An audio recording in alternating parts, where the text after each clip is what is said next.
यह बच्चे ज्यादातर समय अपने जीवन के दर्द में बिताते हैं। ये सिकल सेल क्या होता है? एक बच्चा जो कि जन्म लेता है इस प्रकार के आनुवंशिक बीमारी के साथ, वो अपना पूरा जीवन जितने भी समय वो जिंदा रहता है वो दर्द में बिताता है। शरीर के हर अंग पर सिकल सेल का प्रभाव पड़ेगा क्योंकि वहां पर ऑक्सीजन की मात्रा ठीक से डिलीवर नहीं हो पाएगी। ज्यादातर इन बच्चों के अंदर जो समस्याएं होती हैं वो जोड़ों में दर्द होने की समस्याओं से शुरू होती है।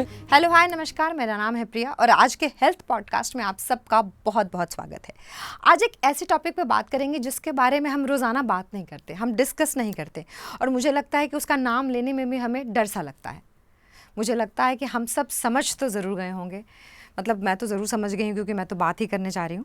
लेकिन चलिए इस टॉपिक को रिवील कर देते हैं और बात करेंगे आज हम ब्लड कैंसर और उससे जुड़ी हर छोटी बड़ी बात के बारे में। और मुलाकात करते हैं आज अपने एक्सपर्ट डॉक्टर मीत कुमार से, जो कि हेमेटोलॉजिस्ट हैं। Sir thank you so very much. हम नोएडा में शूट कर रहे हैं, ये गुड़गांव से पूरे 2 घंटे का है ना सर, 2 घंटे का सफ़र तय करके आए हैं मेरे ख्याल से, करीबन 2 घंटे का सफ़र तय करके आए हैं ताकि आपको जागरूक कर सके और जानकारी दे सके।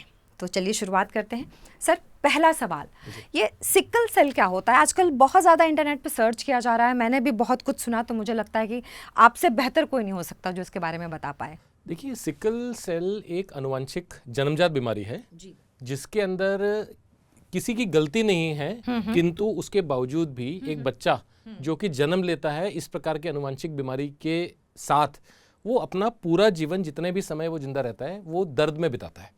क्या होता है इसके अंदर? मूलतः यदि हम लोग समझने की कोशिश करें कि हमारे सबके शरीर के अंदर खून बहता है, उसमें लाल खून, सफ़ेद खून, पीला खून होता है।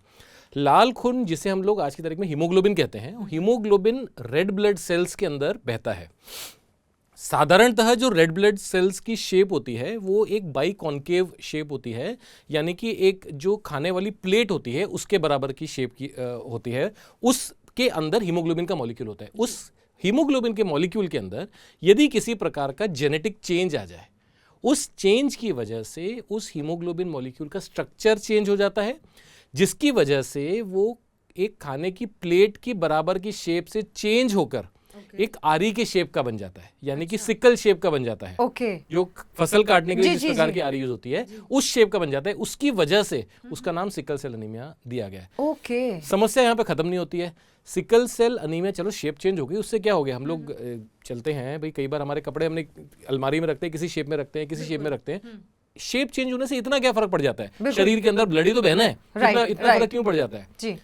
तो दिक्कत उसमें तब आती है जब इस प्रकार का आरी वाले शेप वाले लाल खून के पदार्थ या कण, रेड ब्लड सेल्स जिसे हम कहते हैं, वो जब छोटी कोशिकाओं से बहते हैं उस जगह से वो निकल नहीं पाते हैं। और क्यों? क्योंकि कोशिकाएं छोटी हैं और उनकी शेप के अंदर, स्ट्रक्चर के अंदर चेंज आ गया, तो वो वहां जाकर के फंस जाते हैं, अटक जाते हैं और वो उसके आगे की कोशिकाओं में ब्लड को नहीं बहने देते। अच्छा। जिसकी वजह से आप ये मान के चलिए पूरे शरीर के अंदर जितने भी अंग हैं, हर अंग के अंदर इस प्रकार की छोटी कोशिकाएं मौजूद हैं।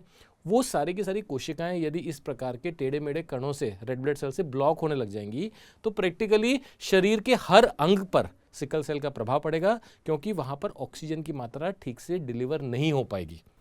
तो कहने का मुद्दा यह है कि अलग अलग रूप से इन प्रकार के बच्चों को पकड़ा जाता है कि किस समस्या से पकड़ा जाए। ज़्यादातर इन बच्चों के अंदर जो समस्याएं होती हैं वो जोड़ों में दर्द होने की समस्याओं से शुरू होती है, क्योंकि सबसे ज़्यादा शरीर के अंदर जो ये छोटी वाली कोशिकाएं होती हैं वो जोड़ों के आसपास होती है, हड्डियों के अंदर, जोड़ों के नज़दीक में होती हैं। तो वहाँ पर दर्द से सबसे साधारण रूप से इस प्रकार के बच्चे किसी डॉक्टर के पास तकलीफ लेकर के जाते हैं, किंतु उनकी समस्याएं यूजुअली सिर्फ इसी समस्या तक लिमिट ना रह करके या सीमित ना रह करके बाकी अंगों जैसे कि किडनीज पर, ब्रेन पर, हार्ट पर, अलग अलग अंगों पर भी इसका प्रभाव निश्चित रूप से डालती हैं।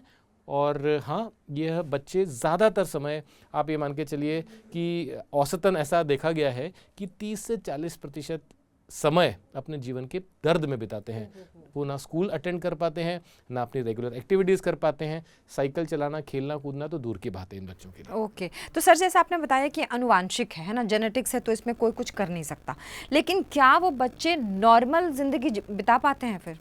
जब उन्हें दर्द शरीर में नहीं हो रहा है या इस सिकल की समस्या से ज़्यादा उनको समस्या नहीं हो रही है, उस समय पर वो लोग एक नॉर्मल व्यक्ति के रूप में दिखते हैं, चलते फिरते दिखते हैं, घूमते फिरते दिखते हैं। किंतु आप मुझे ये बताइए कि यदि किसी बच्चे को 24 घंटे में से 4 घंटा 6 घंटा दर्द से वो गुजर रहा है, दवाइयाँ खा रहा है, इंजेक्शन लगवा रहा है दर्द के लिए, इन्फेक्शंस के लिए बार बार हॉस्पिटल में भर्ती हो रहा है, उस बच्चे का जो बाकी के उसको 18-20 घंटे मिले भी हैं उसमें वो कितना खुश रह पाएगा?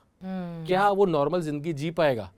और सबसे दुखद की बात, भारतवर्ष में आज की तारीख में इस प्रकार के बच्चों का जीवन 40 वर्ष से अधिक नहीं है। ये बच्चे इन्फेक्शंस के चलते, क्योंकि इनकी इम्यूनिटी कम होती है, इन्फेक्शंस के चलते या अलग अलग शरीर के अंगों में डैमेज होने के चलते अपना दम तोड़ देते हैं।